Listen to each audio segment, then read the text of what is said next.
to the flag of the United States of America and to the republic for which it stands, one nation, under God, indivisible, with liberty and justice for all. All right, Madam Clerk, could you please have call the roll? City Commissioner Scott Black. Here. Councilman Lance Smith. Here. Mayor John Eric Hoover. Here. Commissioner Ron Oakley. Commissioner Seth Whiteman. Commissioner Catherine Starkey. Commissioner Gary Bradford. Here. Commissioner Jack Mariano. And Chairman Matt Murphy. Here. Commissioner Bradford's here to keep us honest today. That's right. I do want to give you one piece of advice. Don't break your femur bone. That's hard. great advice. Really hard. I can't even get up and say the pledge. But we're working on it, so. Well, good to see you here. Yes, sir. Do we have any call for public comment? Anybody signed up? Anybody like to talk? All right. If not, then we're gonna move on to the approval of the minutes. We're seeking a board review and approval of the meeting minutes from the October 12th MPO board meeting. Do I have a motion and a second to approve? 1 second, Councilman Matt Murphy. We have the clerk that needs to make an adjustment to the minutes for the record. We're going to be continuing the minutes. If we have a motion to continue, we appreciate it. Motion continue. Second. So moved. Oh, I want to recognize Commissioner Oakley. He's present. All right, we're going to move on to the MPO Advisory Committee report. Citizen Advisory Committee, Mr. Johnny Kors. Should we have voted on that? Should we have voted on that? Didn't we do that? Oh, I don't know. I guess I missed that. Good morning. Morning. At the Citizens Advisory Committee meeting of Wednesday, January 3rd, the committee, first action item was to elect the officers for 2024, and Mr. James Mallow was elected chairperson, and Ms. Sandy Graves was elected vice chairperson. And I thank them for their time commitment that those positions involve, so I appreciate their stepping up to do that. As far as the status reports go, they saw the Innovate Pasco 2050 LRTP update, and that was really the majority of the meeting. We had really good discussion, and the members got to provide their priorities and input, so we appreciate that. We also reviewed the confirmation of the Pasco MPO Executive Director, and also there was a presentation by Tina Russo on the Safe Streets and Roads for All grant, and all of those items y'all will see today. Are there any questions? Thank you. All right, next up we have Technical Advisory Committee, Ms. Cynthia Spidell.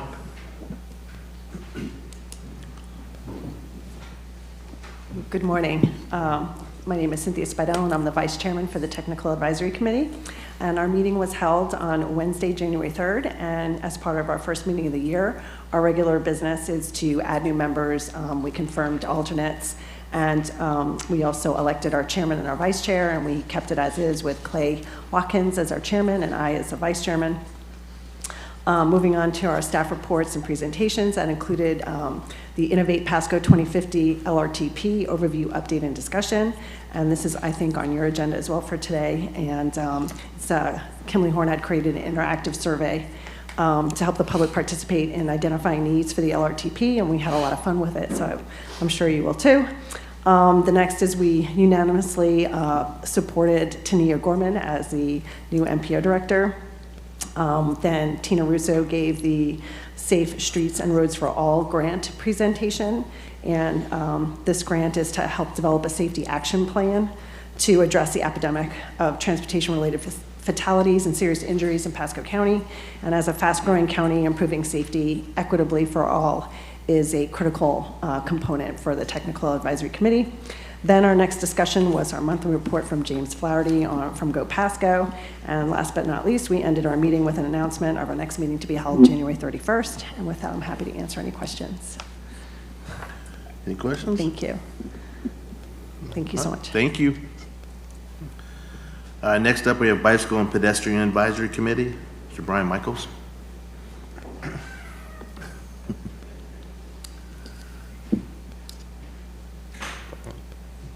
Good morning, everyone. I just want to thank Brian now, our new chair. You've seen Dr. Stovall for so long, and then we elected a new chair and a new vice chair, Dade Mitchell, so I just wanted to introduce Brian. Kind of nervous, so be easy on him. Thank you, guys. Thanks. Welcome. Good morning. Good morning. He's seasoned. You can give him a rough time. That's all right. So big changes this year for BPAC. New chair, new vice chair. A lot of exciting things going to be coming to BPAC this year. I'm glad to be a part of it. Our items from our meeting on January 3rd, the few items were the Innovate Pasco Long Range Plan. We had quite a good discussion with a lot of the high priorities, and we encourage any of the residents that are watching to take the survey. It's only about 5 to 10 minutes. It's really a short survey, but it's excellent because it categorizes what the priorities of the residents want to see in the future. The next item that was highly important was the Safe Streets and Roads grant, which will identify troubled intersections and come up with solutions for those intersections, and then we can go for funding to fix and resolve those problems. And the last item I have is just like to do a safety message. As you know, we started dedicating a meeting to somebody who had lost their life in Pasco County, and to remember kids to wear their helmets and have bicycle lights when they're driving to school. It's extremely important that because the cars won't see you without those lights. So thank you very much. If you have any questions. Anyone? Right, thank you. Appreciate it. All right, we're going to come back to action items in a minute. We're going to go to status reports and presentations and do number 1, Innovative Pasco 250 Long Range Transportation Plan. Mr. Scott Ferry.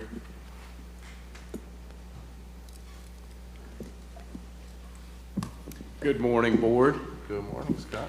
Thank you for your flexibility in moving this item up on the agenda. Our consultant who will be presenting to us this morning needs to catch a plane back to Charlotte, so we thought we'd give him a chance to go before the action item so he can be on his way, so thank you. As I've previously shared with you, over the past year, the MPO staff has been prepping for the MPO's long-range transportation plan update, which now has a brand and is known as Innovate Pasco 2050. This past November, the board approved the final work task order for the MPO's consultant partner, Kimley Horn and Associates, to begin work in earnest on Innovate Pasco 2050. Since that time, both the NPO staff and the Kimley Horn staff have been busy commencing work on the plan update. As a brief refresher, the MPO's long-range transportation plan is a county-wide multimodal transportation plan that endeavors to identify all current and future anticipated transportation needs in the county and to develop solutions for those needs. The plan also sets the direction and priorities for the MPO's transportation planning efforts through the development of goals and objectives and transportation system development policies. Last month, the Innovate Pasco 2050 development team conducted its first round of public involvement in the form of an online survey, key stakeholder engagement meetings, and public workshop meetings in both sides of the county. And you'll be hearing more details about those outreaches here in just a minute. Joining us today is Mr. Jonathan Whitehurst with Kimley Horn and Associates, who is leading the plan update effort on the consultant side. He is here to provide you with an overview and update on the plan's development, and most importantly, to solicit input from you on what you feel the priorities, The policies and the projects that should be included in the plan. So I will introduce Mr. Jonathan Whitehurst.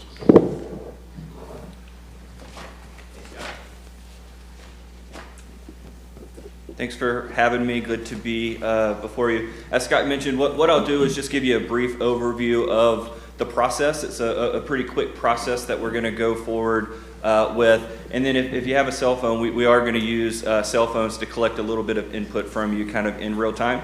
So just have those ready to go here in just a minute. So as Scott mentioned, my name is Jonathan. Do this type of work in a lot of locations, but I'm just one person on the team. And so from where we are now until this process is adopted later this year, you'll probably see some other faces from the Kimley Horn team come before you. Oh, wow, I control my own destiny. This is awesome. So in terms of, we kind of gave a similar presentation to all of the committees last week, and we just wanted to provide just a real quick reminder about what we're trying to do through the Innovate Pasco 2050 process.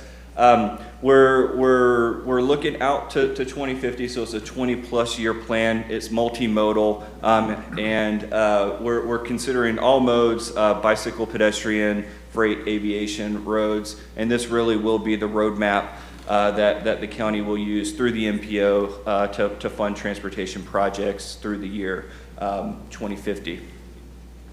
The way that this is going to unfold, as Scott mentioned, we got started in earnest at the very end of last year, and that was just kind of getting the project up and going, collecting quite a bit of data, and really just preparing ourselves for the community engagement that we held in December. That community engagement, I'll talk a little bit about kind of what we've heard at that point, but that's really feeding into the goals and objectives and the performance measures that we will create. Ultimately, what we're doing through the needs plan is to try to understand all of kind of the universe of projects that the county needs to fulfill the transportation needs in the future through the year 2050 and honestly beyond that. And so kind of once we get this universe of projects underway, we'll determine how much funding is available through local and federal sources. We will prioritize all of those projects in the needs plan, figure out how many of those projects we can fund, and that'll be the cost feasible plan. That'll be the plan that we know that we can afford through the year 2050. Once we have all of that, we can get to the work of documenting the plan and creating the executive summary. Now, I mentioned it's a pretty quick process. We're going to have the plan basically written by the end of June. And so at your June meeting, we will come forward to you all and just kind of give you a preview of what that plan will look like. And then we'll come back later in the year to actually go through the formal adoption process. And there's reasons behind that. There's some procurement reasons as to we have to have the bulk of the work done before the end of June, but we don't want that 5-year update cycle, that clock, to start ticking until it has to. And so that's why there's going to be a little bit of a gap in the fall before we come back for adoption. I'm going to pause there. Any questions about the process? It's pretty straightforward, if not abbreviated. So there are several deliverables that we will be creating kind of throughout this process. The first is the State of the System report, and that's really our review of existing and projected conditions. We're hoping to have that document ready end of this month or very early in February. The needs plan, again, that's all of the projects, all the multimodal projects that we think the county needs to look at through the year 2050 and beyond. We're looking at mid-March for that time frame. And then the cost feasible plan will come the next month. Near the end of April is when the cost feasible plan will be ready. And then as I mentioned, the report and the executive summary, where our plan is to have that written by the end of June, and then again, just kind of sit on that for a little bit until we're ready to take it through the adoption process. So let's talk a little bit about the process that we're taking to engage the public and that public involvement process is very much underway. So kind of throughout this process, on the slide that showed the planning process, you saw kind of engagement weaving through all of the task and all of the phases of Innovate Pasco. And so we are at different points along the way going to ask the public and stakeholders to weigh in on the process and what the priorities and the needs are. So who's involved in the process? Certainly we are involving the public and some stakeholders. We're talking to staff with the county as well as the municipalities. We're engaging with different agencies that are tasked with managing the transportation system here in the county. And then, of course, as we were last week, we are engaging the committees, and we will be in front of you all this month, again in March, May, and June. So 4 more touch points between now and the end of June before we'll be before you to talk about this process. So the way that we're engaging folks in the process, we do have innovatepasco.com. That's our project website, and that's where we're going to kind of use it as a clearinghouse of planning documents, as well as where we launch digital engagement activities, and where we provide updates and save the date kind of information about meetings. There's also an opportunity for people to sign up to a mailing list to be informed along the way. We've got these 3 pulses of digital or online engagement. The first one is going to be active through the end of January, and so we'll talk a little bit more about that in just a second. And then we'll have 2 more throughout the rest of the planning process. I mentioned we're going to be in front of the committees and the board of the MPO 4 times. So this is the first of 4. And then we have a couple of rounds of community workshops and stakeholder interviews. The first round happened last month, and so we've got the next round. We don't have the date yet, but we're looking most likely late April for those next round of meetings.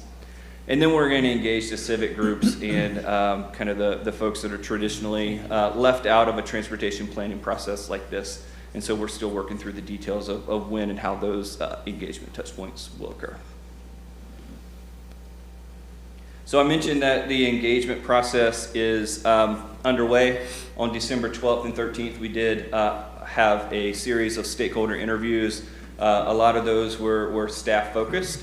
And then we had 2 workshops, one in Newport Richey, one here in Dade City.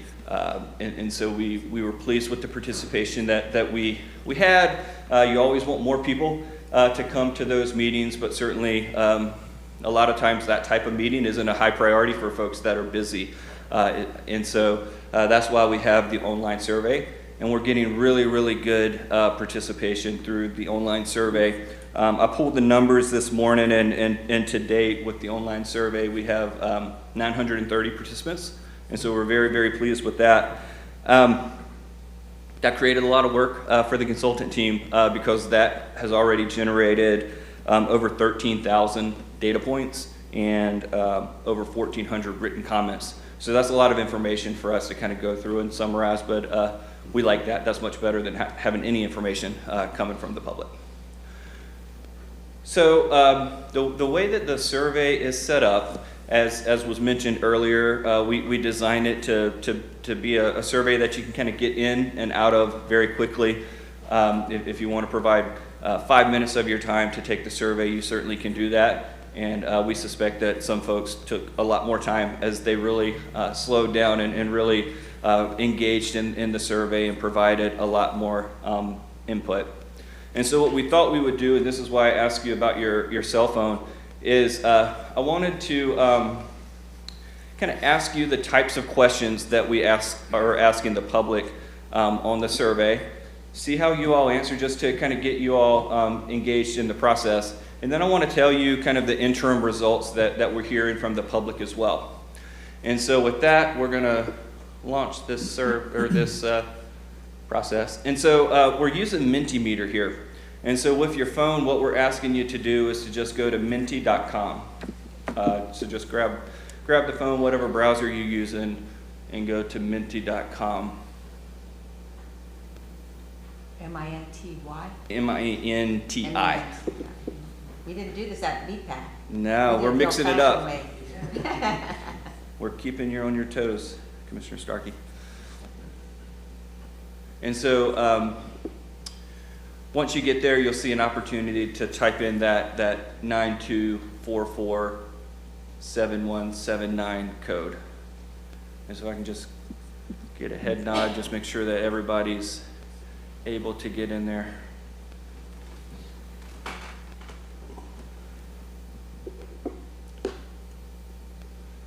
Anybody having challenges with that? We're good? So the way that the survey is set up is we introduce 8 transportation topics or themes, whatever phrase you want to use there.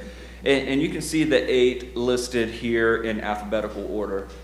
Improved transit service, improved transportation connectivity, increased transportation choices, maintain roadways, promote economic growth, reduce congestion, reduce crash injuries and deaths, and the last one I don't remember. Shorten vehicle trips, thank you. So that's 8, and so we're just asking you kind of with your phone there to just go ahead and prioritize those 1 through 8 in terms of what you think are most important. So the first one we tap will be our most important. That's right. It'll be you'll just drag it above the line, and so that'll be at the top of your list.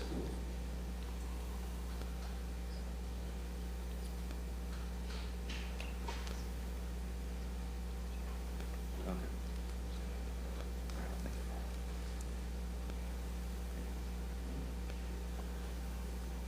And so we're using this kind of as an education moment for you all, and I think some folks in behind me might be taking it as well. And so these results might be a little bit of a mix between the board, and the folks that are in attendance here. So it's like we've gotten 3 responses. Is that what I'm seeing? And you can see that this is one of those moments where some people might kind of really quickly know what their priorities are and jump in and get out, and then others might really want to slow down and take their time and try to understand.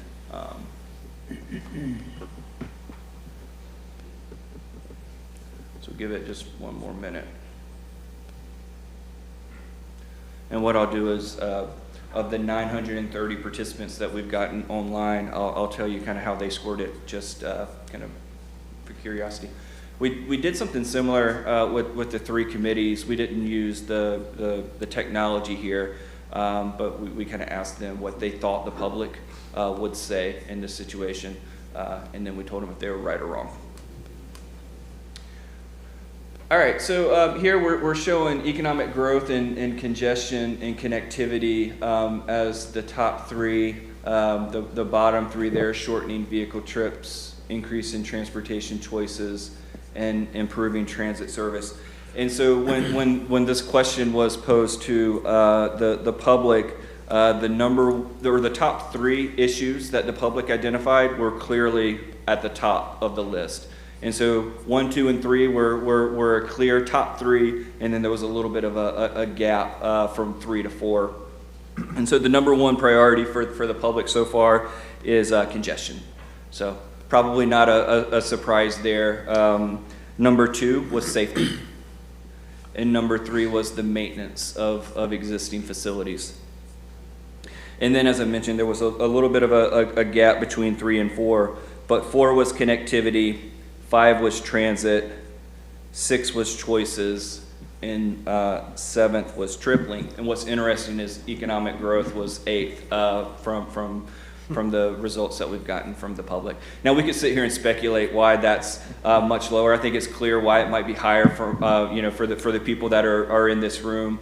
One speculation as to why economic growth might be lower on the public is that they feel like if you don't take care of those other 7 items, you're not going to be able to take care of economic growth. And so it's sometimes a little bit of a challenge to get in the headspace of 930 individuals to see why they're answering a particular thing. But if I was to wager a guess, that's what I would suggest. Any surprises about not necessarily the list that you see there, but kind of the top three: congestion, safety, and maintenance that we're hearing from the public. No? Okay. So the next question, or the next question that we have on the survey is actually a map. And on that map, it's a Google map of the county. The county is outlined, and people can kind of zoom in to locations throughout the county and drop pins on the map. And those pins can give us an idea or a suggestion of where a roadway project should be, where a bicycle, a pedestrian, or a transit project should be. And I'm not going to do this here, but we could pull up that map, and you could probably see where most of the comments are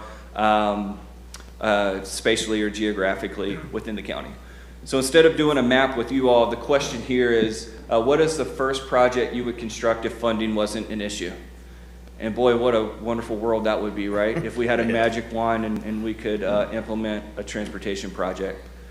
And so it's just text, just type in a transportation project, and use a few words to make sure that we know where the location is and what type of project it would be.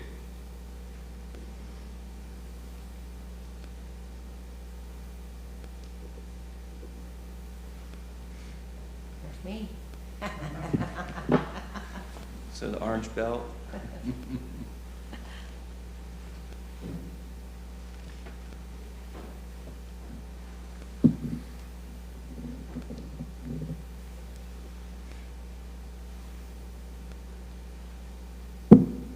Oakley, did you put your answer in? Are you doing it? You don't have a favorite. I kind of made one up, just. I'm watching.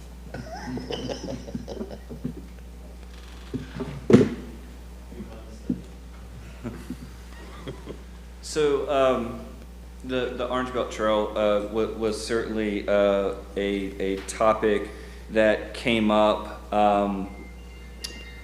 in those meetings that we had back in December when we think specifically about bicycle and pedestrian improvements in the county. The Orange Belt Trail, safety along US 19, what can we do about golf carts? What can we do about the people that have safe facilities but they don't choose to act safely on those facilities? Some of these things certainly are outside the control of the engineers in the room and you all as policy makers. Widening 301 down to Tampa, I think that's a great example of why it's important that as we're going through the Innovate Pasco process, that we're coordinating closely with our neighboring MPOs, and that coordination is occurring, and Florida does a really good job ensuring that that is the case. And then we have heard a lot about the challenges of the lack of east-west routes, and then 54 and 41 seems to come up quite a bit, and so I think that's one of those locations that if we showed the map that the public has weighed in on, you see a lot of dots at that particular location. So again, I think let's see what the number is. It's almost 2,000 project ideas that we've gotten dropped on that map. Separate ideas? 2,000? 2,000 pins have been dropped on the map. So it's not 2,000 separate ideas. For all we know, 1,700 of them are at 54 and 41. I don't think that's the case, but a lot of them are. That would have been my second. There you go. And so the last question gets to the reality of the situation, right?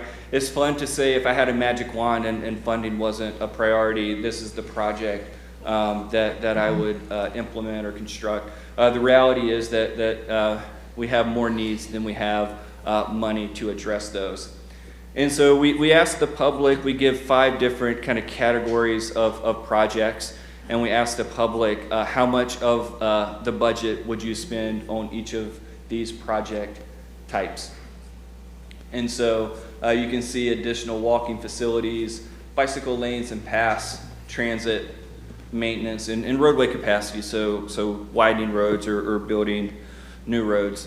And so the ask for you all is pretty simple. In 10% increments, tell us what percentage of the budget you would apply to each of those categories. And then I'll tell you what we're hearing online.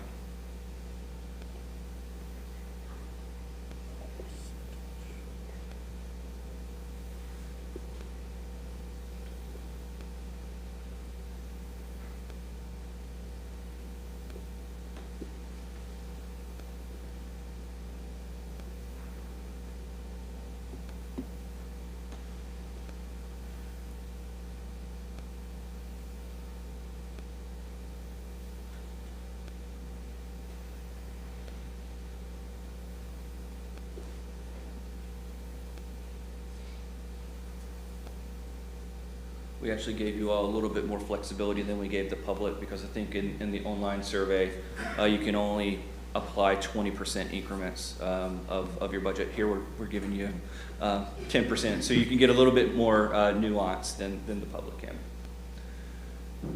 And so when we kind of take a step back and look at the 930 responses we've gotten online, there's a clear top two funding priorities. And that's number one, roadway capacity, and number two, roadway maintenance. And so there is a consistency from kind of when you phrase the question this way about funding, and when you phrase the question just more generally in terms of priority, addressing capacity or addressing congestion or roadway capacity issues, and then the maintenance of facilities is clearly kind of at the top of mind for a lot of people that are taking the survey. And then there's a little bit of a drop between those final three. Transit, pedestrian, and bike are all within 1 or 2 percentage points of each other in terms of that. And when we were talking to the committees last week, it was pointed out that it can be really difficult to separate the conversation about bicycle projects and pedestrian projects, especially in Pasco County, where you all do such a great job with multi-use paths and side paths and the like. And so I think when you start to combine the bicycle facility funding and the pedestrian facility funding, you do see that number get closer in line with the roadway capacity. That's not to suggest that's the way that the funding of the long-range transportation plan will fall, but I'm just saying that there is some interest in a balanced and multimodal transportation system in the county. We'll jump back to the presentation here. And so as we close, I mentioned that there is the State of the System report that is coming really soon. And so going into the workshops that we had in December, we have not had the time at that point to kind of take a deep dive into the population and the economy and the demographics information. And so we kind of at a glance just created this county snapshot that we presented on a board at the workshop, just to kind of set the stage as to kind of the amount of growth and the type of socioeconomic conditions that the county is facing. And so you can see that here, the estimated population, some would say it's near 600,000. I think others would say we're a year or two beyond that 600,000 mark. And so the specific number in this case doesn't matter as much as the fact that the county is continuing to grow and likely will continue to grow. And so there's the question of how do we best manage that growth from a transportation perspective. Now we're taking this same type of information and kind of splitting the county into three pieces. So the east, the center, and the west. And then as part of that State of the System report, we'll kind of show how some of the different geographies around the county compare and contrast with this information. So I'll close with this so that you all can get on with the rest of your agenda. The online survey closes on January 31st. We mentioned to the committees that survey's live and they're doing their part to encourage people to take the survey. We would encourage you all to take the survey and help us spread the word so that we can take that 930 mark and double it to get as much participation as possible.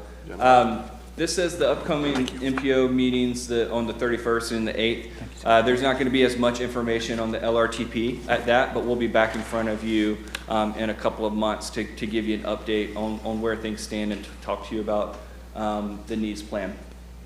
So with that, I'll just see any questions. I appreciate your time today. Any questions for him? All right. My second time in this presentation. Okay. All right, well, yes, thank you. Appreciate it. Changed a little bit. If I came back and gave a third time, we'd have to switch roles. You'd be here giving it. All right, thank you. All right, thank you. I also want to recognize Commissioner Starkey is present.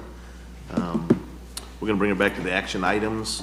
Number 1, MPO Board Officer Elections. Ms. Tania Gorman.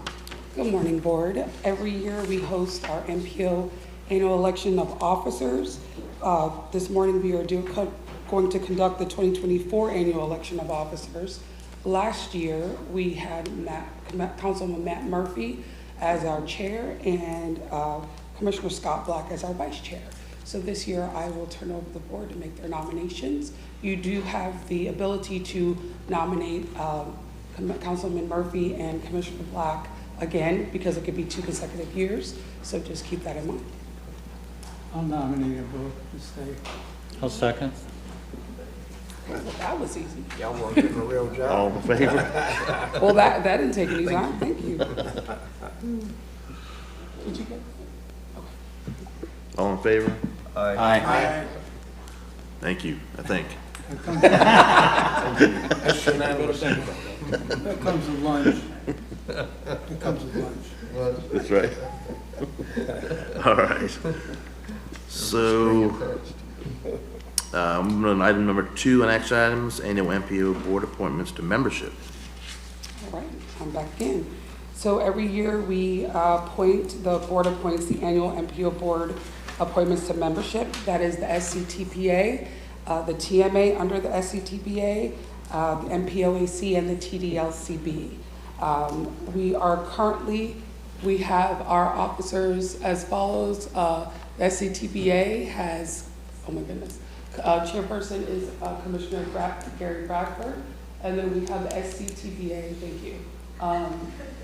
TMA, I'm getting old, by the way. Commissioner Bradford again, Commissioner Starkey and Commissioner Waitman. And then we have the MPOC, which is Deputy Mayor Matt Murphy, and then we have the TDLCP, which is Commissioner Gary Bradford. That's what it currently stands at. So if we'd like to make changes, now would be the time to make those nominations so we can get that changed. Mr. Chair, I move that we approve the current slate for another year. Second. All in favor? Aye. Question? Wait, No, I Commissioner have a Starkey. question. Mr. Starkey? Gary, Yes, ma'am. Mr. Bradford, do you want to stay as the primary on the TMA or be the alternate? Alternate. Okay, so I would move to put Commissioner Mariano as the primary on the TMA and Commissioner Bradford as the alternate. I'll second it. All in favor? Aye. So moved. On the TMA or on the, okay. On the TMA. On the TMA. All right. Thank you. And it is an exciting time to be on the TMA, as you all know. So I it'll be am very the chair. interesting. Yes, it is. All right, thank you.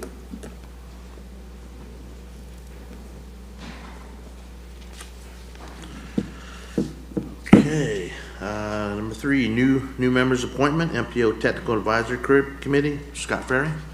Good morning again. Morning. From time to time, people come and go in their professional positions, so that does affect the membership of the MPO's Technical Advisory Committee and requires there to be some periodic changes. So right now, the Pasco MPO staff recommends the approval of Mr. Corey Meilenbach to serve as a regular member of the TAC, and Mr. Richard Jenkins to serve as an alternate member. And also, the MPO staff recommends that Mr.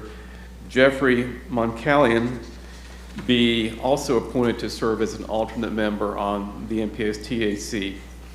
Mr. Meilenbeck was recently appointed as the permanent Public Works Director for the City of Dade City. He previously served as an alternate representative on the MPO's TAC, and he is well-versed on transportation issues in the city. Mr. Jenkins is a program manager with the County Office of Economic Growth and is very knowledgeable about county development patterns and the associated transportation needs. And Mr. Moncalian is an engineer in training with the county's Traffic Operations Division. Mr. Chair, I move that we approve these three recommendations. Second. All in favor? Aye. Aye. So moved. Thank Very you. good. Congratulations. All right, moving on to item 4, confirmation, Pasco MPO Executive Director, Mr. Roy Mazur. Morning, Mr. Chair, board members. Roy Mazur, Assistant County Administrator from Development Services for Pasco County. The recruitment of the Executive Director of the MPO falls underneath the purview of Development Services, but the actual approval and confirmation of the Executive Director is the board's responsibility as stated in your bylaws. That's why we're here today.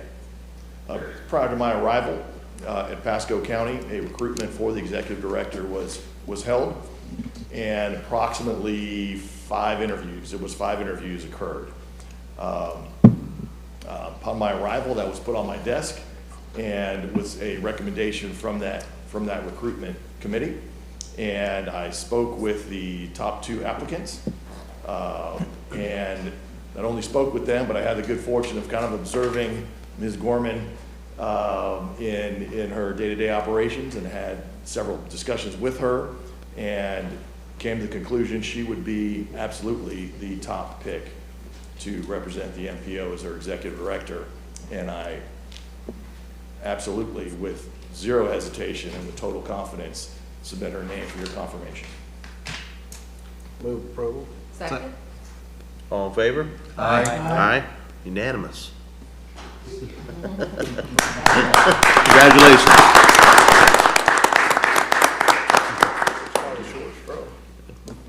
Congratulations, and thank you for all your hard work. Thank you. Yeah. Okay, all right, we're moving on to status reports and presentations. Item number 2, we already took care of 1. Safe Streets and Roads for all grant award presentation. Ms. Tina Russo.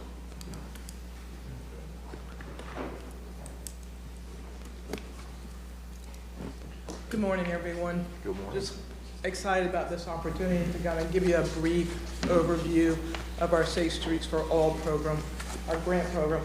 And it hasn't been awarded yet, but I just wanted to give you an overview of what the plan is and what the plan is not, to kind of as we move forward. And you're going to see this a lot for the next probably 2.5, 3 years.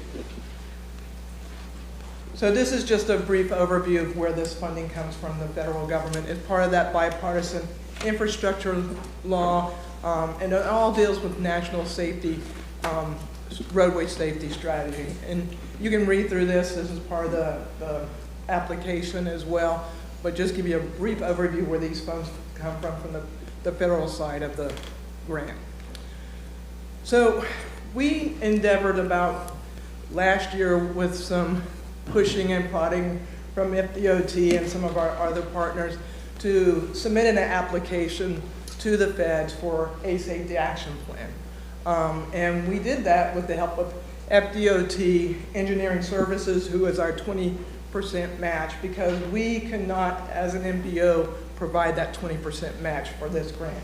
So that was a big part of this, is finding who that 20% would come from, and that came from the County Engineering Services. So Johnny, Laurie, and I endeavored on submitting this application with a lot of help from the county. We submitted that application in mid-year of last year, and then this is the kind of the mission statement of that application that we submitted. That narrative page is 1 page. So you got to put everything in that 1 page on why you want this funding. And this is it right here. So we felt the need to reduce our fatalities, and we needed help to do that. And this action plan is that first step. So this, I'm going to go over these 8 components of this plan, because we have to have all of these 8 components in this plan. So I wanted to just kind of give you an overview of the components of the plan as we start moving forward. We have not signed that agreement yet. We're supposedly going to do that probably in the next few months. We have a webinar that goes over that agreement process, but we have not assigned that. We haven't been awarded the money yet, and that amount of money is $320,000. It'll probably take us about 2.5 to 3 years to do this plan as well. But there's 8 components. I'm just going to briefly discuss all 8 of these, and that first one is why I'm here today. Is the very first one is that leadership commitment. If you look, there's 2 options at the bottom. One is to establish a target 0 date. So you're going to get our performance safety measures next meeting, where we started doing a 10% reduction in our fatalities, which is a big ask at the growth that's going on in this county. So the next one is you have an ambitious percentage reduction. And that's what we've been starting to try to do in this past last year, is reduce those fatalities, which is really hard because it's very much a partnership with all of our agencies and DOT to make those numbers go down. So that's the first one. The second one is we have to select a task force, a committee that works solely on this safety action plan. And that's one of the things that will happen with this. We've had some discussions, of course, at how this might look like, but we want to make sure we get equity involved in this, and you're going to see that as part of the action plan components. So you have to have that task force. This is the big part of it. This is the safety analysis. We have to analyze, and we're going to have a GPC help us with this, but we're going to have to find out our existing conditions, our historic trends. When we do our safety measures next month, a big part of that is that 5-year trend, where you can see what's really happening as far as fatalities and serious injuries as well. So a big part of this plan would be that safety analysis. It's probably the biggest bulk of the plans, really looking at where our crashes happen, where our high injury networks are. And then from there, that's where we start evaluating. We collaborate, a lot of public input. We actually want to go out with our developers, our private sector, but we want to go out to those neighborhoods that they're not going to come to a meeting. We need to go out to them and start talking to them. DOT does some engagement already on 19.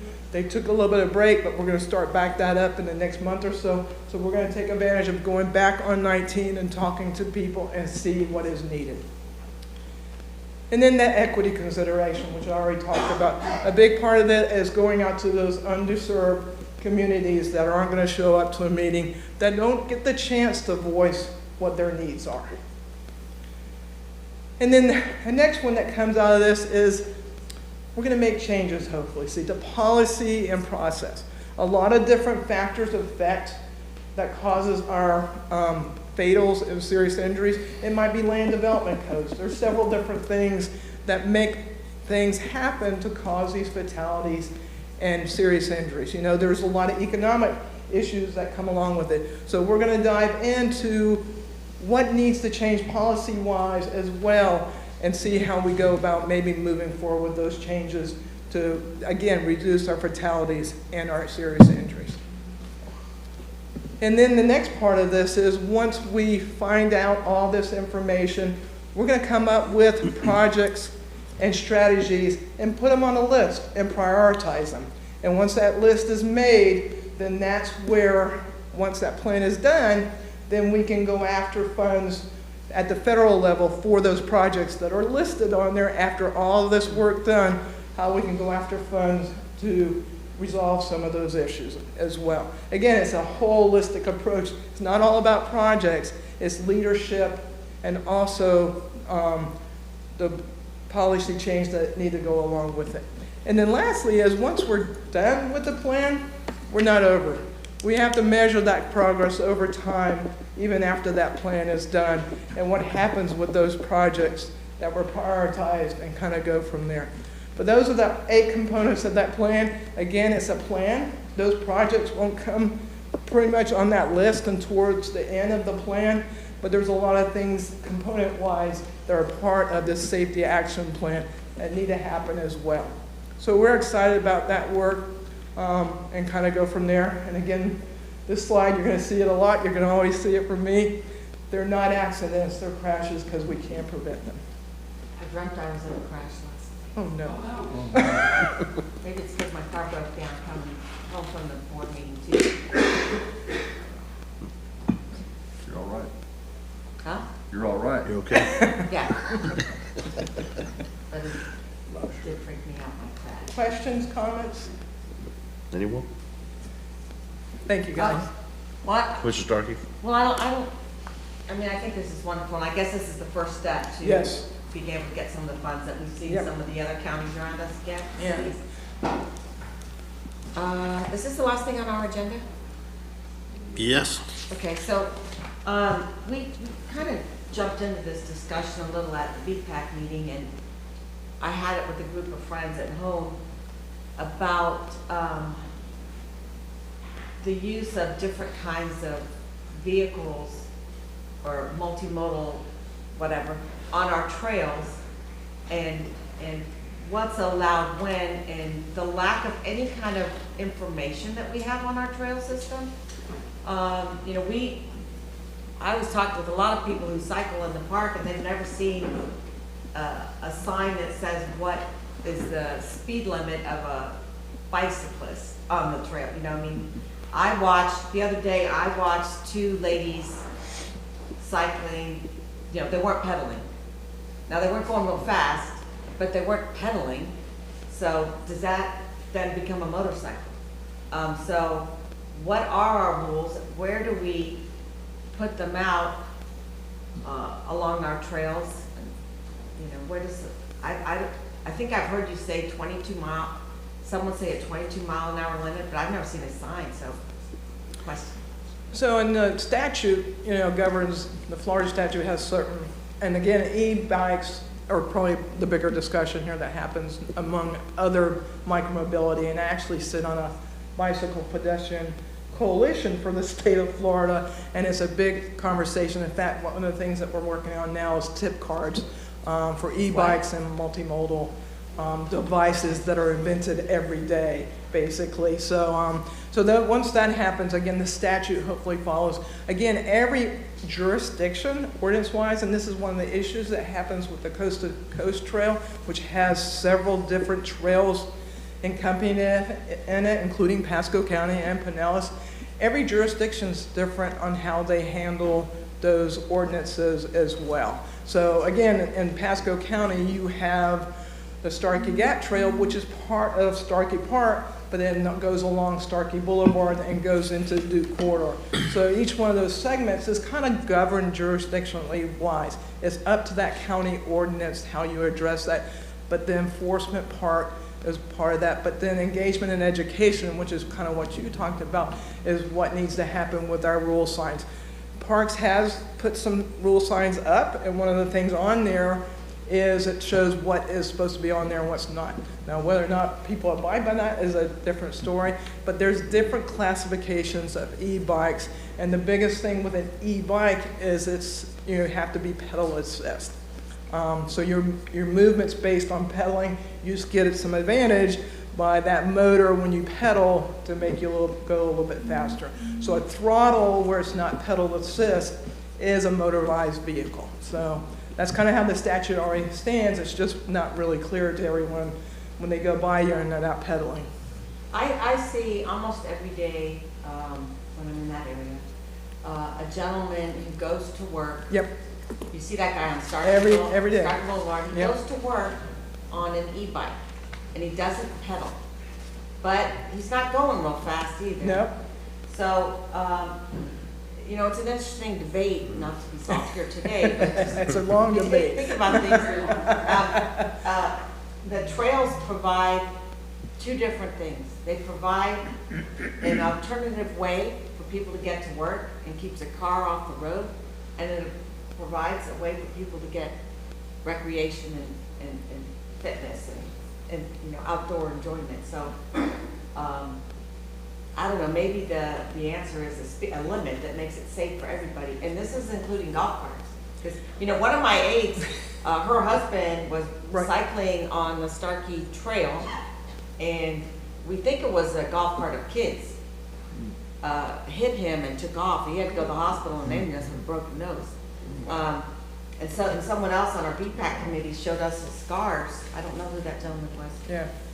Was hit by a golf cart was that on a trail or a road?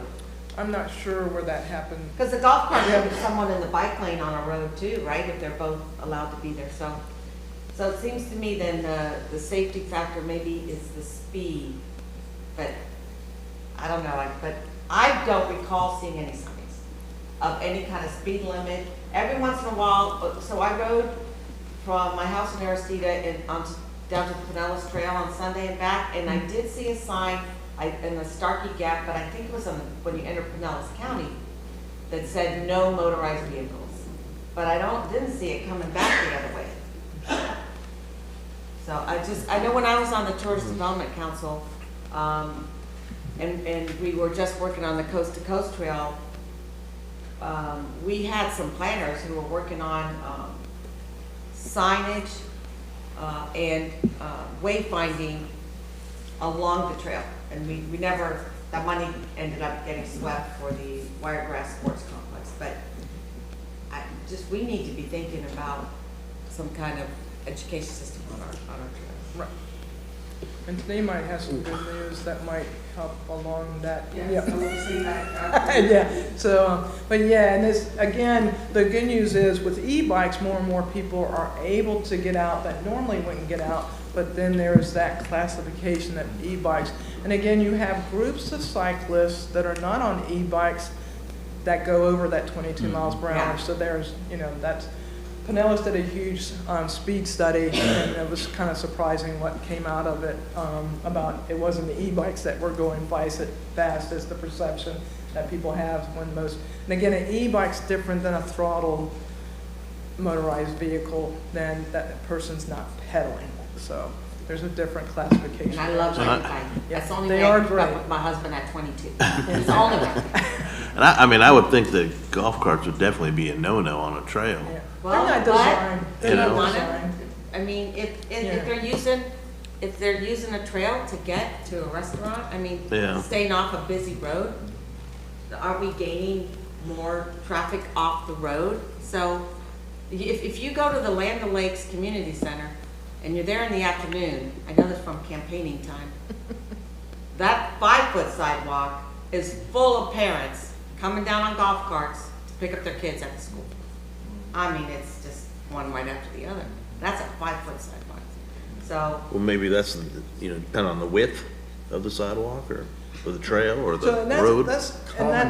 Yeah, not to get into Well, yeah, the you think. deeper conversation or it's something we can talk about in the future is, that's where multimodal lanes that are a little bit wider, that are suitable for motor vehicles by traffic design more than anything for safety. And then, you have a multi-use path that was actually designed for non-motorized. So not to get into, that, but, again, golf carts are part of our life, and I think we need to adjust our transportation system. As I you do heard too. from the long-range transportation plan, it's brought up in those meetings too, so that's something we should look at, so.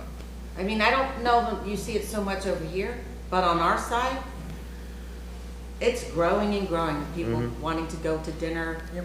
to the park, to the bar down the street or whatever, in a golf cart. We had the first reading of an ordinance Tuesday night to allow golf carts on certain streets in Dade City. So Yeah. And, I just think it's a trend that's growing and growing. Yeah, in Newport Richey, we allow them, on Yeah. the streets, so they don't need to be on the sidewalks or things like that, so. Well, you don't have a lot of sidewalks. No, Most of your not very streets- big ones, Most of your streets don't have sidewalks. yeah. Yeah. And the ones we have aren't very wide. But you have a wonderful grid system. Mhm. So, and your streets are slow and safe. Yeah. Thank you, everyone. Thank you.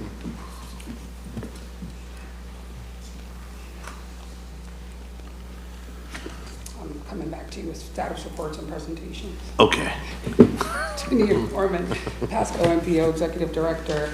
I just wanted to bring up the MPO merger discussion and kind of give you an update of where we are with that.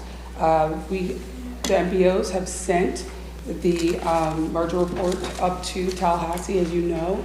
We also have sent a request to D7, to Secretary Gwen, to request a $500,000 startup for the merger. So that is in play right now. We are going to wait and see what happens. But we are underway with this merger and we're moving forward, putting the building blocks together. Also in our Unified Planning Work Program, we are trying to get another task in there to quantify the MPO's time working on the merger, so that way when we come to the end, we're not wondering, well, how much hours did we spend on this? How much money did we spend? What was staff's time? We're looking at doing that as well. I currently want to present to the board some discussion points for the next TMA, just thinking about next steps, and we're going to start talking about that apportionment. What does that look like? And some of the things that the MPO was brainstorming at our last staff directors meeting was the discussion of, if we have a 25-member board, do we have the airport and port be taken off the top of that 25, or does that belong with the apportionment of Hillsborough seats? So that is one thing to think about as we go into this discussion. The next thing is the cities. They are the smaller part of our counties, but they do a lot of great work. And how do each MPO want to approach the cities being on the board? So this is just some of the fruit for thought as we move into the next round of conversations. We will have another MPO board meeting before the next TMA meeting, but I just wanted to start the conversation going. We could have a small conversation now, or we can wait till the next MPO board meeting to have a discussion, but I just wanted to bring some of those to your attention. Can I Mrs. ask Starkey? a question on the cities? Does that include Tampa, or are they just automatically? Because, I mean, is there a size differentiator where they're automatically part of it? I think at this point, we're looking at the apportionment of the size. It's going to look at the census. So, of course, City of Tampa would be on there. How large, Hillsborough seats are, that we don't know as of right now. But that is something that's what we're trying to decide as the TMA, and we wanted to bring this discussion back to the boards. The thing to remember, and Secretary Gwynn is not here, right? But So, we have Justin. Justin's here, and I got a question. He's close enough. But I know Justin could help me if I stumble on this. Is that Secretary Gwynn told us that the money that comes to our county stays in our county. Doesn't matter. I mean, City of Tampa can't take our money. Correct. And right. So, yeah, I don't have any answers or ideas, but I just want everyone to remember to have that comfort. And of course, all of us care about our cities here in our county, and even though I know the county's 92%, which is kind of crazy. But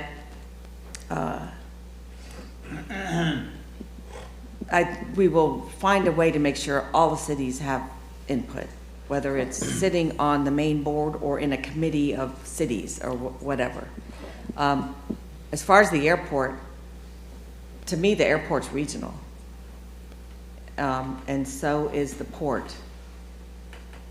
So you're in favor of taking it off the top of the actual number of board members versus from the seats of Hillsborough County? Is that what I'm hearing? Above and beyond the 25, not among the 25. Right. It would be taken off, so it would be like 23, then we'd go from there if we do Hillsborough and the port. I mean, I would almost think that the port, airports, and regional, they would actually be represented on different boards for, like ours is Pinellas, Hillsborough, Pasco. Theirs might be, Sarasota. They'd be spread in different locations, even though they're located in Hillsborough. You think they'd have a, spot somewhere else too. Right. They do have their own boards, but we're a regional entity. We're going to be merging as one. We want to make sure the port and the airport is on is on the board. So Right. where do we put that? Are we putting that in the 25? Are we going to, are we taking that off the 25? Are we putting that with Hillsborough, making them, make that be a part of their apportionment? That's the question. I would argue that they should have their own seat, because, you know, you're not gonna take the airport board off the 25 at some point. That can be a rotating group. You do need to have those that will always be on there. And so I would say that your Port Authority, your airport, maybe 2 airports, you know, you got to talk about St. Pete, Clearwater Airport, I'm sure, you know. So, you know, how they, but anyway, I would say, since they would be our constants on this, if you did it, you wouldn't have them rotating off. So I would say they wouldn't be among the 25, they'd have an automatic spot. So, can you explain better what you're saying? So, Yeah.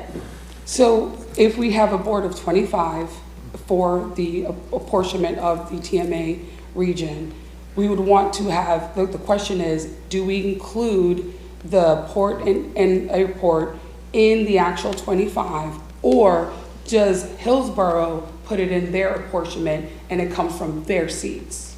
I'm kind of That's thinking the that way. question. Otherwise, okay, so it's going to be by population, is that right? Correct. Yes. So, so let's say it's, I don't even know, 40, is it like 40% Hillsborough, 30% Pinellas, 20 Pasco? Does Right. that add up to 100? I don't know. 30, 70, that's 90, but. Okay. But I know what you're saying, yeah. Yeah. If Hillsborough had 5 seats, 2 would go to the airport, if that's what you're saying, the airport and the port. Yeah, they and then wouldn't would go have for that. 3. Or do we take it off the top and then we start with 23 when we're looking at the apportionment? Which is better for us, which gives us better percentage of And representation. and That's what we the want. question. Yeah, so which one's better for us? Someone do the math. I don't do math and I don't spell under pressure. I want to be unbiased. I want the board to make this decision. I can tell you how I feel, but, you know, my recommendation. When the airport and the port. I think it comes out of Definitely Hillsborough's. part of the whole group, I mean, because they are regional and they have a big share of what happens in our county, in our region, actually, so. Correct, so. But I thought they were already part of, I don't know if they were part of Hillsborough or part of Pinellas, or if they had a seat in Pinellas and a seat or 2 in. Right now, we're just talking about where they are, where they're going.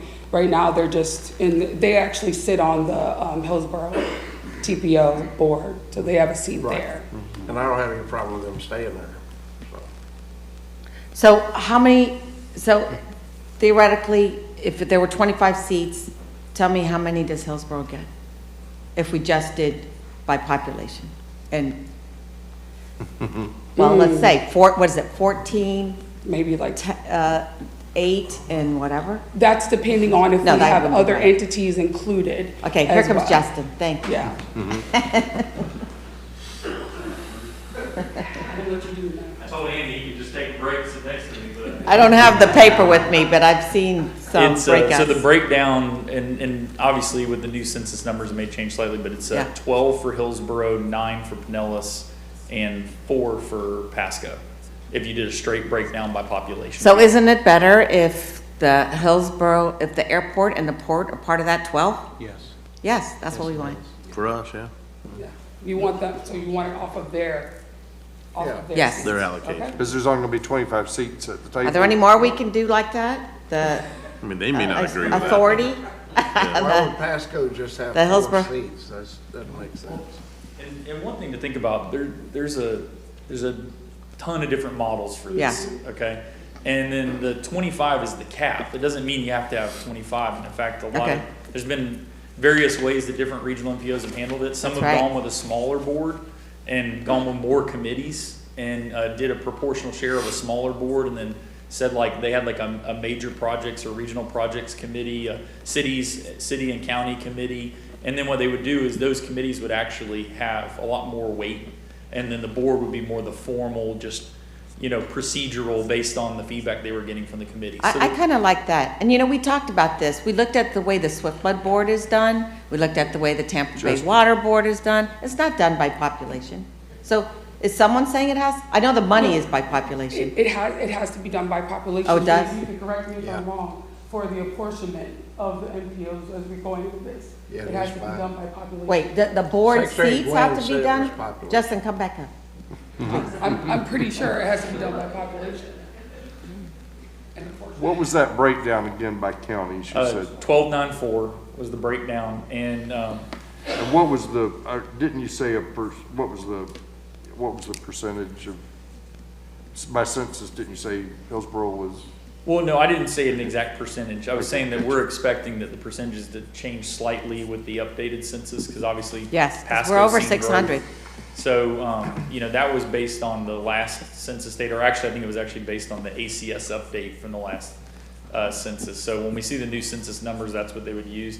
So there's a little bit of debate, and I'll just be honest, there's a little bit of debate in the legal interpretation of the population determination for how, if it's the full value of the board makeup, or whether it's the predominant decision maker for the board makeup. And then there's a lot of back and forth about whether the airport as a regional body would count towards 3 different counties, or whether they would count towards one. So there's a lot of back and forth about that, about what means representation, like what's the definition of representation, because the federal, the CFR says representation. It uses that word, and then Florida statute kind of mimics the CFR. Like we kind of mimic their language.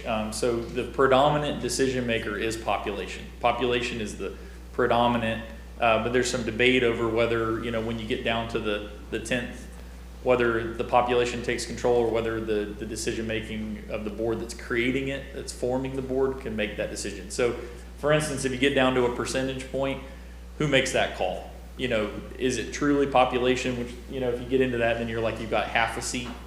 And so do you round up, round down? How do you decide to do that? So that's where I'm saying there's a little bit of flexibility, and that would probably take legal interpretation when we get there.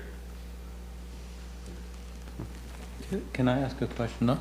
And I know this is kind of, we're going to transition into it, I'm assuming, because we have our list of priority projects that we have. And also we have a method by which we rank them that we just got through doing. Now, are we still going to have that if this merges, or? Yeah, because that's our money. Yes, so there's... But is it going to be lumped as this MPO? I mean, they've got to have the same thing, though. And not to not answer your question, but there's like a million different ways you could do this. And different regions have done it differently. So Dr. Cog is a pretty famous regional model in Denver. And what they did is they basically have, under the regional umbrella, they have individual committees that represent the individual municipalities and counties that participate in the regional. And so they prepare their regional priority list just like you do now. I got you. And then they bring that to the regional body, and the regional body just combines them. They don't re-rank them, they don't do anything like that, they just combine them. And then their instructions or their guidance for programming is, you know, program down our list, but don't give priority to 1, 2, or 3, because 1, 2, or 3 all have an equal priority for us. So they just combine the priority list and say, here are our priorities. They don't put a number on them. And they basically yield to the value of the priority by the individual committees. That's one model. You know, Metropolitan Orlando has a different model where one of their priority measures is based on funding balance. So there's a lot of different ways to do it. I mean, that's why this is a long process, and that's honestly when they were talking about the $500,000 they need. That's a lot of what you're going to see out of that. Is they're going to bring a consultant on board that's going to come in and give you all the options, and then they're just going to kind of whittle it down until we get to 2 or 3 or 4 options to actually vote on in a regional body. Well, Orlando's a mess, so. And there's a ton of options. You can't move around in Orlando. Yeah, there's a ton of options for this. I guess I just need more education, because, you know, when we're only going to get 4 votes at the table, and that's, you know, less than half of what Pinellas is getting and a third of what Hillsboro's getting. You know, I'm just, you know, we need to. But remember, they can't vote for us not to spend our money on our projects. So Well, I think. But they really want us to be part of this, but we're only getting, you know, and I realize it is by population, but still, if we're that valuable and we're only getting, you know, 4 votes out of the 25, it's the only way we're going to get federal money. I need more education on that. You know, tell me how this is to our benefit. You know, I like being regional. Because we I want to love bring being down, regional, we but want to bring I think down we need to be able big to- money, yeah. and we can't do it individually. I think one thing just to keep in mind, and I mean, you know, you'll find we'll be relatively agnostic on the regional MPO, but to the commissioner's point, the thought process there is you have a portion of a bigger pie is what we're talking about. And a lot of times with the regional MPOs, what you can do is you are more competitive with larger regions for larger pots of funding. And that's really the question. That's always been the question of, That's a no-brainer to me. if you like the status quo, you kind of like the way things are going, you like the funding opportunities you have available, then the regional MPO probably wouldn't be that marketable. If you're looking at it, looking at other regions going, okay, and I'm not talking about just in Florida, I'm talking about nationally. If you're looking at other regions going, okay, that doesn't make any sense. Like, how come they got, you know, $180 million to do that and we didn't get that? A lot of times that's what happens. The big difference, what we hear, the feedback we hear from the feds is because we don't speak as a region. Like, we're a lot bigger than people think we are when we're combined. You know, as a region, we represent, I think, around 3 million residents. And so when you compare that to other equal regions, you know, we're a lot more competitive in that conversation. And you know, and every one of those regions had these same issues. And they figured out how a way to come together, to speak regionally Metropolitan had the same, together, yeah. right, and one voice to go after the big money.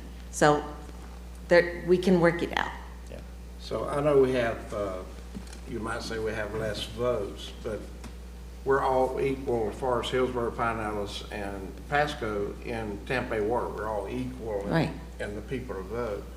But more times than not, Pasco and Pinellas work together very well. Yes, we do, yeah. And we've done that to the bases in Tampa, against Tampa or that city. We've outweighed them, even though we all had the same votes, but Pinellas and Pasco think alike.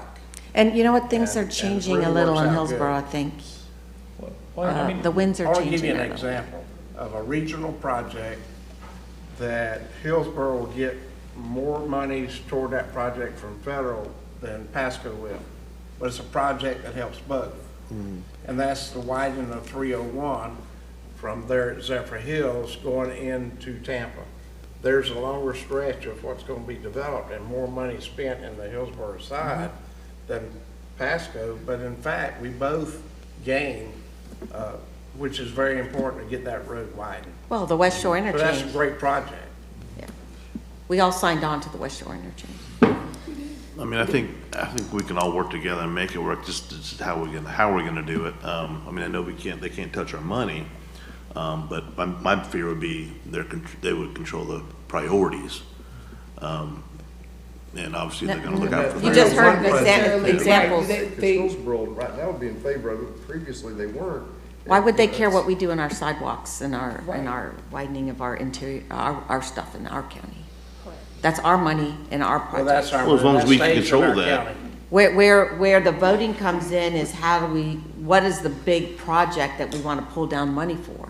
That's gonna be the big thing. But I will tell you that if we work together and let's say we work on a transit deal, well, probably the first place that money should be spent is in Hillsborough because you gotta start with something and then grow out, right? So we would all work together to improve something there so that when we go there, it's better and as it grows, we all benefit, but you gotta have the hub.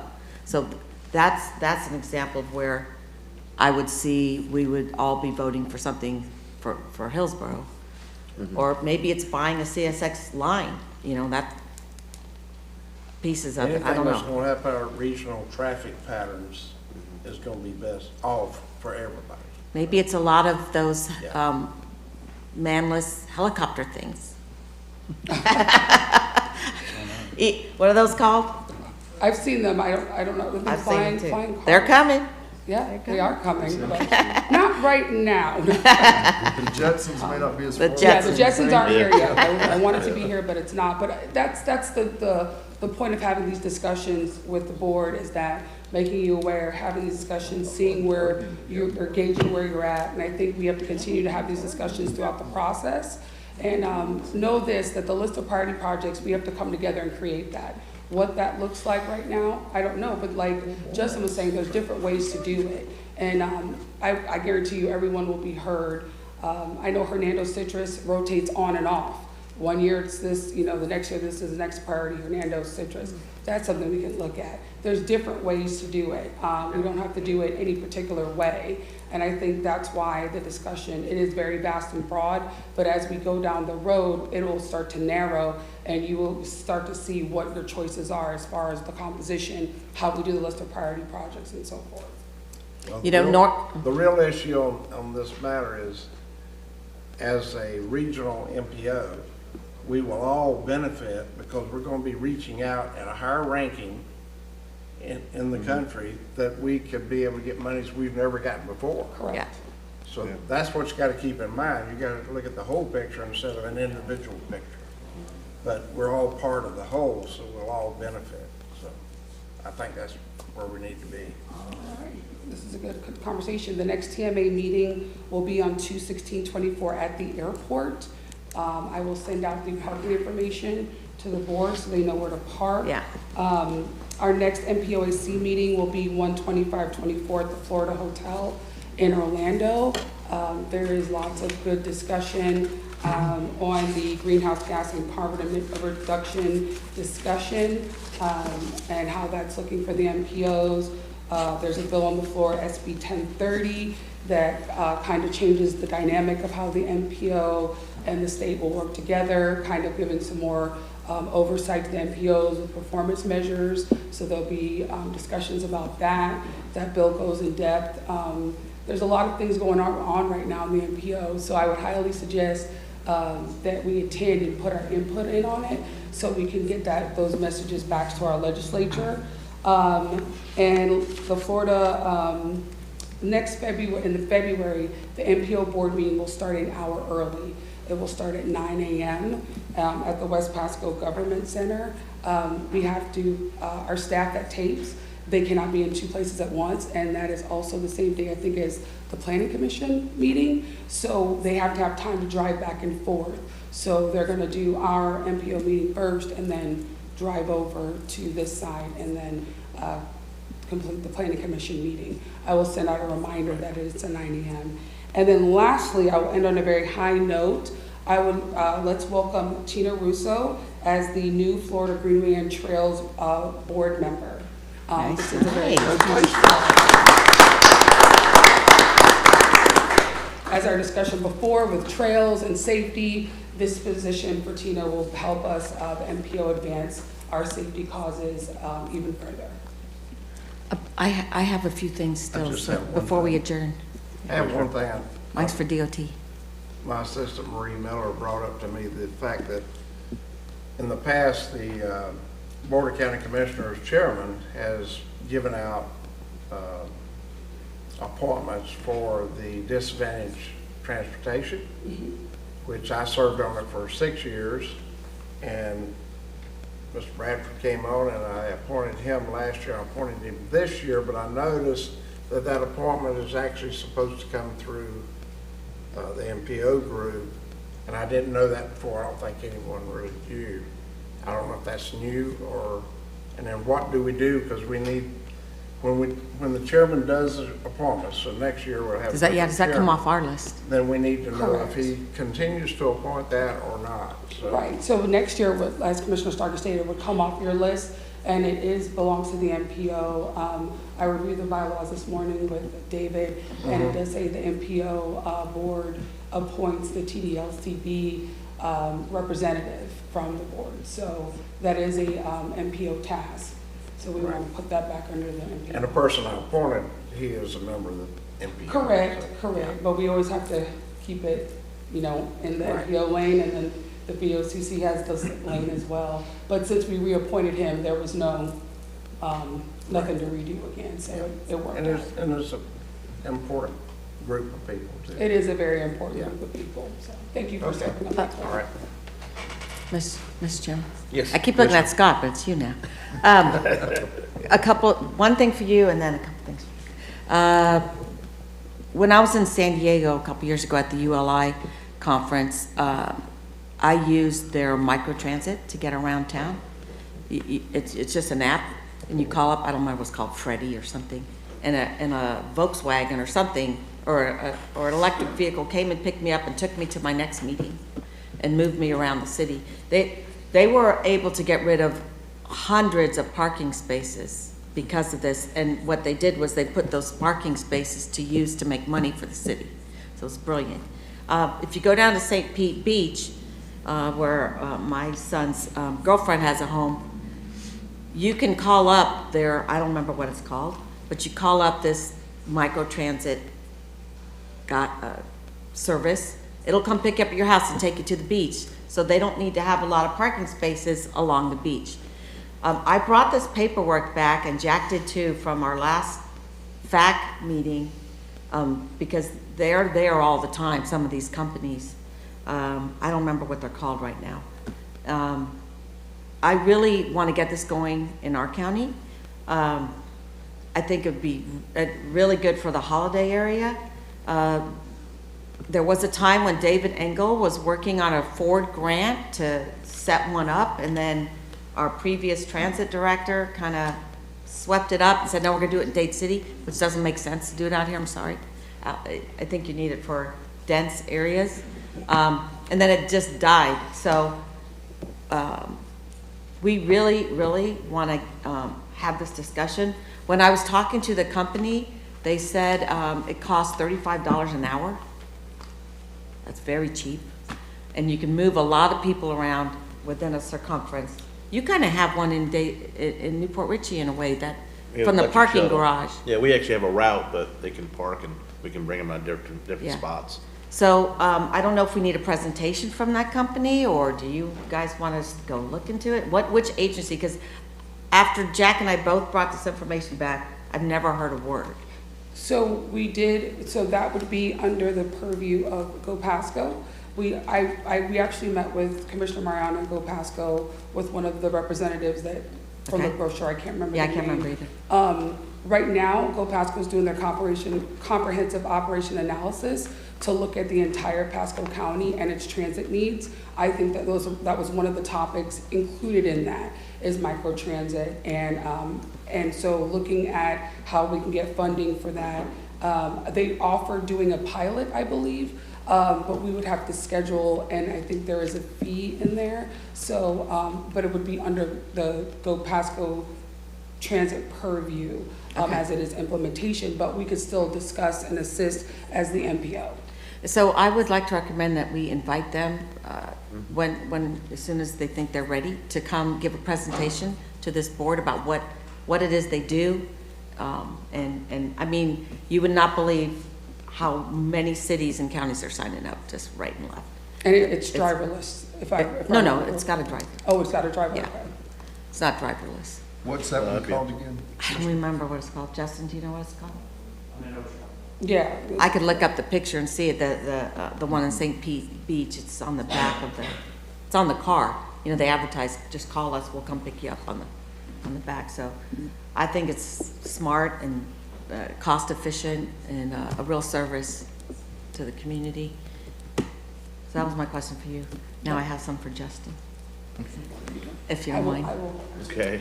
So I had been having discussions with our staff about sidewalks and lack of sidewalks and what's going on. And as we're building out State Road 52, we did it in a rural, what's the word? It's actually suburban, will be a rural typical section.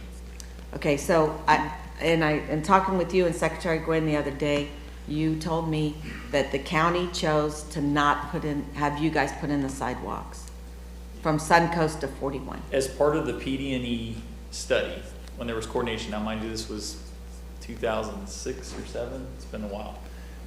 Yes, that was the feedback, was that as the county developed the properties, that the county would reserve or work with the property owners as they came in to develop to reserve right away for the sidewalk on the south side. And so we've now had a discussion that from 41, the new part that you're doing, 41 to Bellamy, we want the sidewalks, you guys put the sidewalks in. Correct, yes, so what we're doing, I've got a group now working on what the impacts will be to add those. Okay. And the only reason why is because that whole corridor was designed with linear ponds. And the reason for that, obviously, is then it prevents us from buying properties to put a pond site on, which was a concern in the past of the counties, was that we were buying property, premium property along a highway and putting a pond site on it. And so generally when we design those, we design them to the back of the right of way. You know, we design the linear ponds, which I'm sure you drive down a lot of the major highways in Pasco and you see that, the ponds, you know, running, the wide, deep ditches, which are technically ponds running adjacent to the road.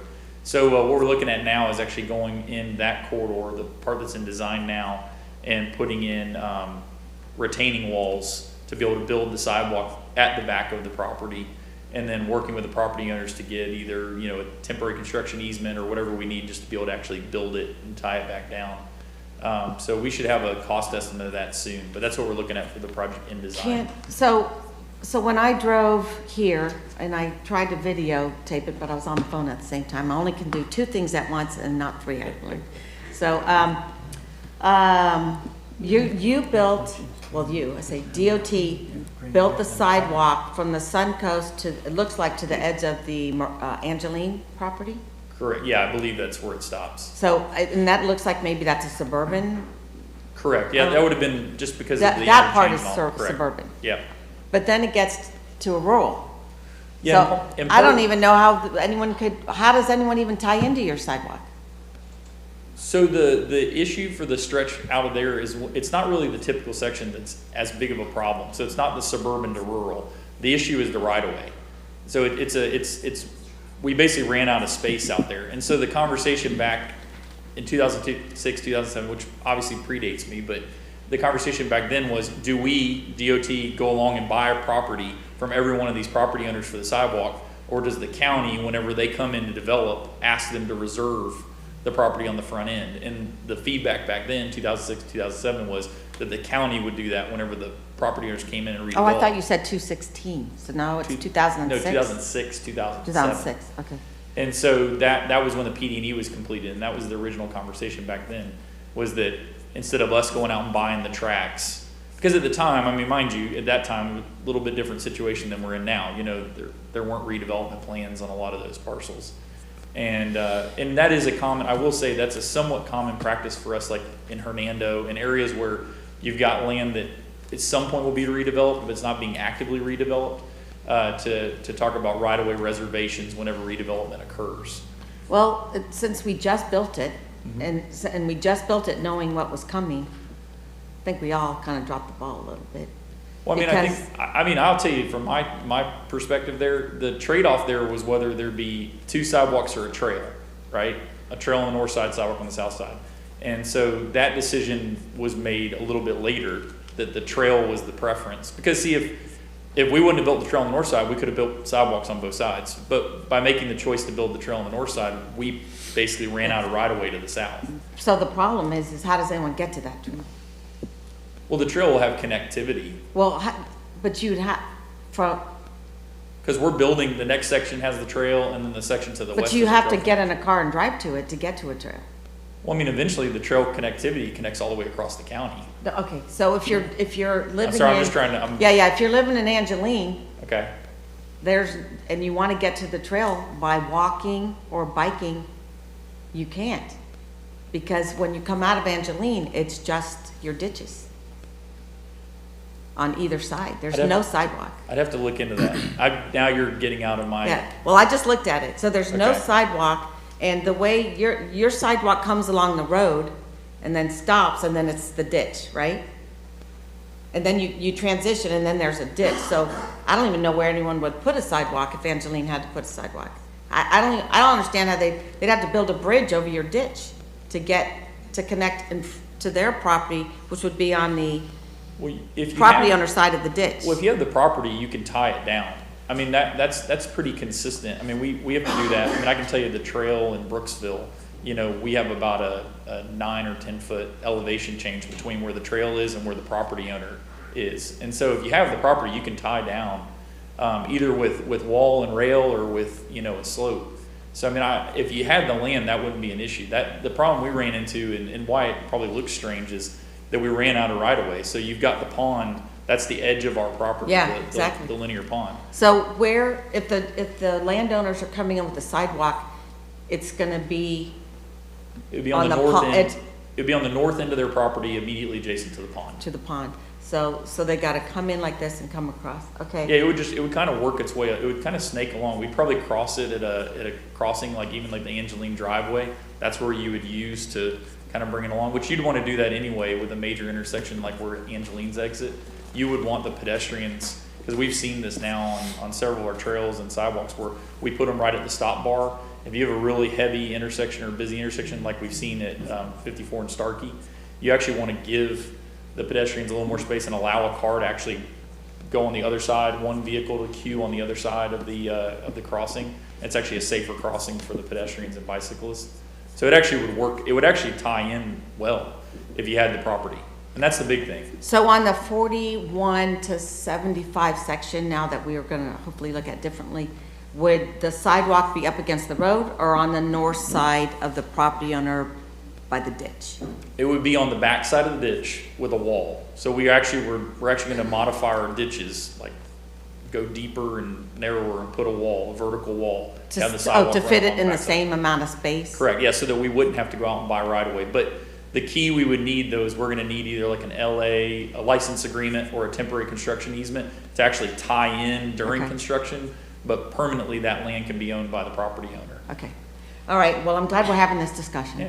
And I I mean, see, and I you see know, some I other mean- people have jumped on here while we're having this discussion. Oh, you know, I mean, we work pretty hard to make sure we have connectivity for Yeah. everybody, so. My second question is, and I think it's more, I don't know if it's you or if it's the Turnpike Authority or someone, but, you know, we like to have our intersections landscaped. And now we have the new one at Ridge and 52.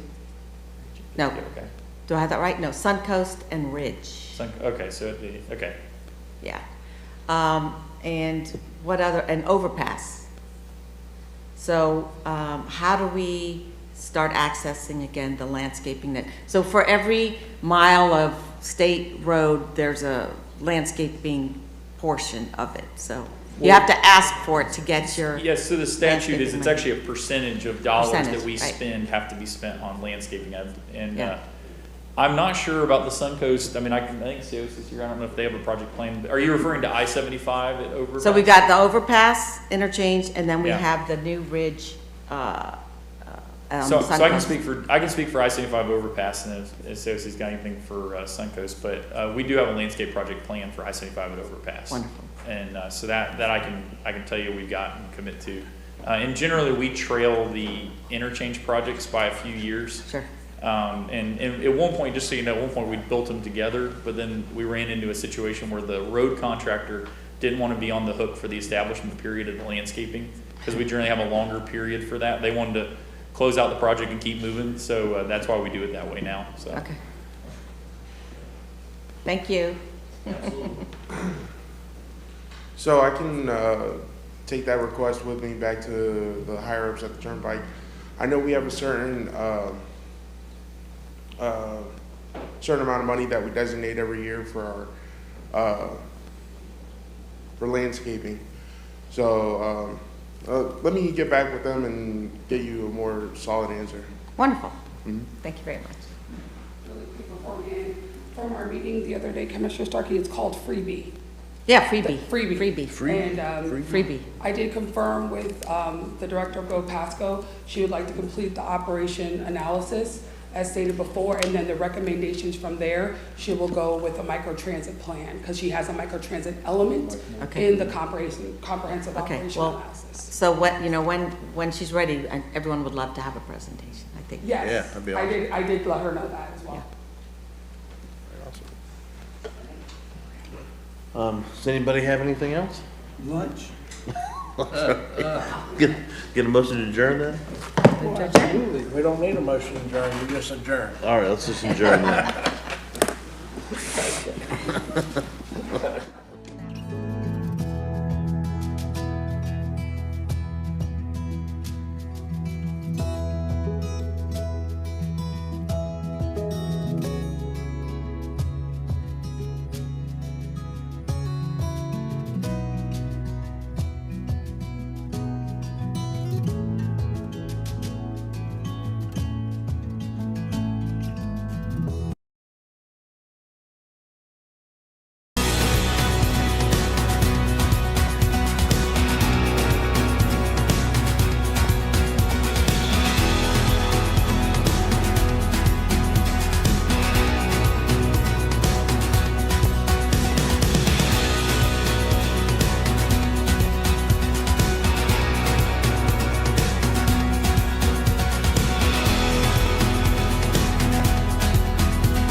Roughly 90,000 dogs in Pasco County create more than 5 tons of waste every year.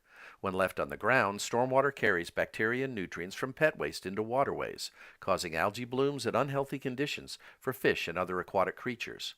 Polluted waters are also unsafe for swimming and recreation. Please do your part to keep Florida waters clean by disposing of your pet's waste in the trash. For more information, contact Pasco County Department of Public Works at 727-834-3611.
They serve, as I did, to fight for our freedoms.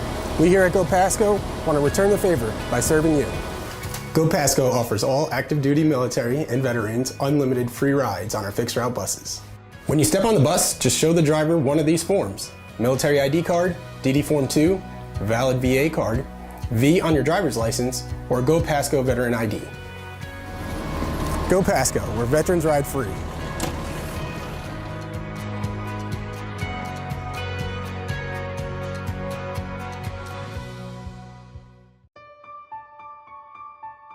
So it was this neighbor next door that said that the house had been taken over by homeless people dealing drugs. And the case didn't add up, so immediately I said, you know what, I'm coming out there right now. There was drugs, there was stolen merchandise, there was junk and debris. I mean, it looked like a homeless camp, only out of residence. The gentleman that lives at this house is 70 years old, so we were getting him elderly services, We got him an abuse hotline case, and they're currently coming out here with CARES to help clear out the inside of his property. And so the county is working to get him all the help that he needs. Colonial Hills and this whole entire county works together to help neighbors. Like everything happened that Friday. Yeah, Once he got that's here, it. it was like, I'm going, no, this guy's some code enforcement. Look what he got done. One big team that's really changing Pasco. We were always brought up as you take care of your neighbors. Love thy neighbor.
They've helped me keep my home, raising my 2 grandboys. If it wasn't for them, I wouldn't, I don't know where we would be. The purpose of Human Services is to see how we can best meet the needs of the Pasco County citizens. There are various needs, housing, food, medical needs, and various things, mental health. At both offices, we have 4 core programs.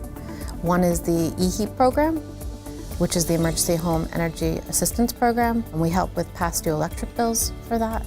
In addition, we have something called the Cremation Burial Service. We can help indigent families in Pasco County bury their loved one if they're not able to afford cremation and burial.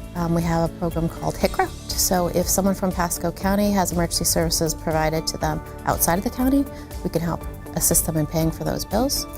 We also have something called a roundup. So we could help pay for past due water bills. To come here when they have the funding, they will do everything in their power to help you. If we don't have the funding or the ability to help them, we try to connect them with agencies around the county that can help them with whatever they need. But we're a group of 10, very friendly, helpful, willing to support our citizens as best we can. We're very resourceful. So if you want to reach us, you can go to mypasco.net. You can also call the offices or stop in. We're happy to help. We want you to come and, see us.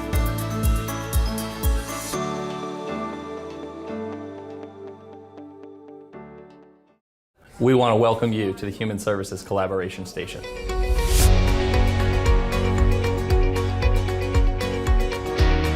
Collaboration Station is basically an idea of bringing community partners together with the Human Services team through the Pasco County Board of County Commissioners so we can serve the citizens in one hub or one facet to really create the connectivity between our partners and our not-for-profits in the community, as well as our case managers and the work that they do. Our community partners play a massive role in serving our community. They conduct certain services that we don't have funding for or that they have specific funding for. Our Human Services, I feel, is the heartbeat of the Public Services branch. They provide case management and connect resources to our citizens in need. So having this collaboration station and bringing in community partners is going to make it so much easier for them to connect those services right here on the spot. So I think that collaboration station really fills a good void, right? We're able to bring everyone together to provide the needs for all the folks in the community. So I think it's a great idea and a fantastic thing, and I'm glad we were able to do it. Thank you to the team for putting this together, our facilities team, Brian Hoban and his community services team. Thank you, and the support of the Board of County Commissioners, and a special thanks to our community development, our receiving the community development block grant dollars to help with this. So thank you all so much. It takes a village to serve our citizens, so it's nice to have our not-for-profits come and be open to the idea of utilizing shared space, working side by side with Pasco County Human Services.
Diana Hessman has been volunteering for a year at Pasco Animal Services, and it doesn't take long before you find out she loves animals. I've only had him out a couple times, but you can see how already they're so socialized. We do need more volunteers. It is crucial. Down there, buddy. That's a good boy. Such a good boy. He's so happy. Diana is retired and comes to Animal Services 3 or 4 times a week. They volunteer their time taking care of the animals up for adoption. We work with adopters. We're very passionate about getting the right dog to the right person. So we do talk to the people, take the dogs out, let them sit with the dogs, and interview the people to see what their needs are. We try to fit the right dog to the right person and family. The shelter does get full. It's not just seasonal. It happens all year long. It depends on how quickly we can adopt animals out or rescue them out or foster them out to empty out the shelter for incoming animals. But there's always a steady flow of animals coming in. Our capacity of care is about 150 total animals. We have, with our Save 90% program, asked the Board of County Commissioners to allow us to keep at least 180 animals on site. We feel like we could do that.